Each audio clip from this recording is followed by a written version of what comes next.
67 million school-age children are deprived of education, mainly due to financial or social hardship, in many cases stemming from poverty or armed conflict. But in Geneva on Monday, some of the more fortunate kids from around the world were given an opportunity to directly call on top UN officials and world leaders to address their concerns on education and their future. While gathering in front of the United Nations headquarters, the Palais des Nations, just minutes before the opening of the United Nations Economic and Social Council's high-level segment of the annual ministerial review addressing this year's Education for All agenda. It is important that this council talks about education, but primarily about the economic and social dimension of the education, and this is very important.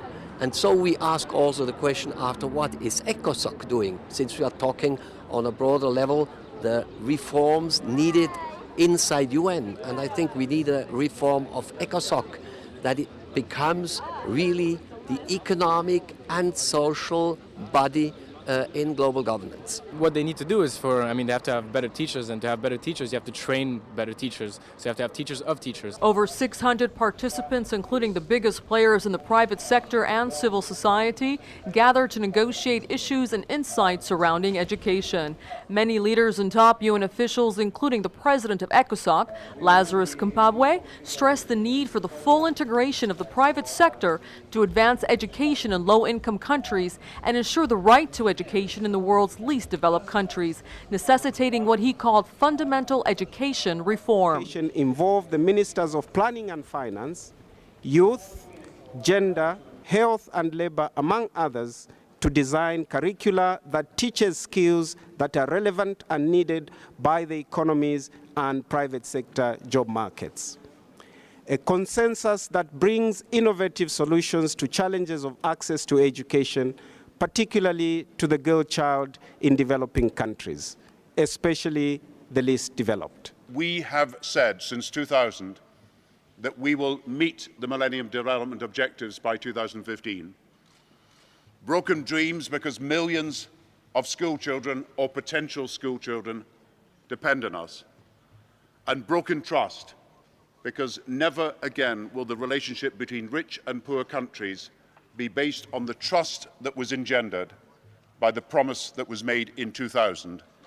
A promise, if betrayed, will never allow us to make promises in the same way again, with trust being part of people's view of how they might be delivered. We're at a fork in the road because we have a crisis in education. 67 million children do not go to school. Educational expenditure in aid is not going to rise, but is likely to fall in real terms over the next few years. I think that the key thing is to acknowledge that we have a growth model that produces inequality. And on that basis, we have to take a look at how can we change that growth model so that it produces more balance, more social justice, and better results for all.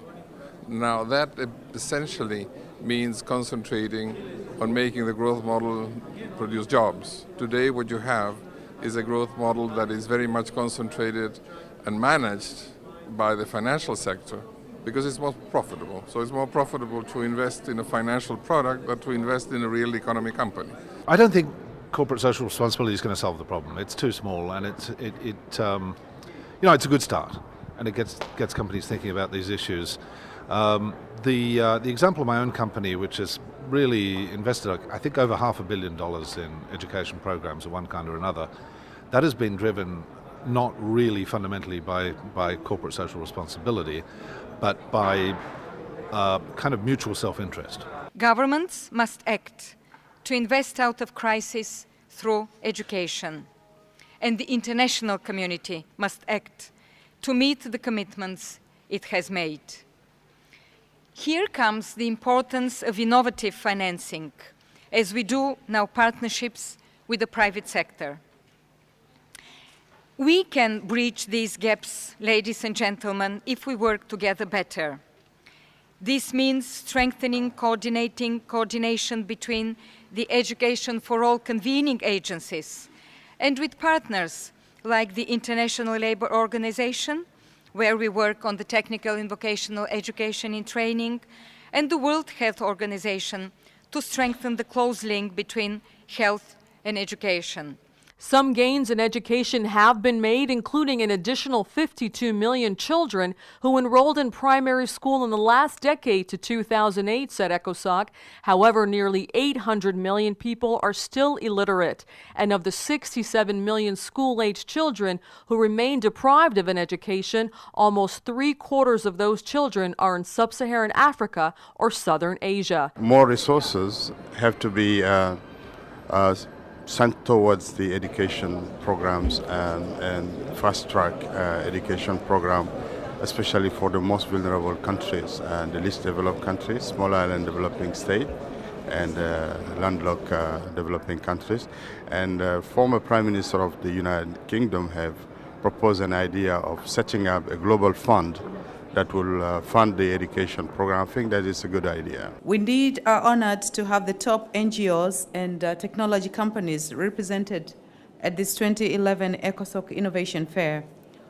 Over the next 4 days, member states, civil society representatives, and the public can come here to learn about the projects and products that have had a positive impact on our Education for All agenda. UN Deputy Secretary General Asha Rose Magiro opened the ECOSOC Innovation Fair, which runs parallel to the ECOSOC Substantive Meeting, a trade show-style exhibition revealing new approaches and projects tackling issues on education to help ensure the achievement of education for all and ultimately the Millennium Development Goals by 2015 and beyond. The alarming fear is that 75 million more children may be out of school by 2015, said Gordon Brown, UK's former Prime Minister, quoting projections from a UNESCO report, making consensus and action on these negotiations all the more crucial. The high-level segment will run through July 8th, where a ministerial declaration is expected to be adopted on education for all. Afaf Kanja for South News at the United Nations, Geneva, Switzerland.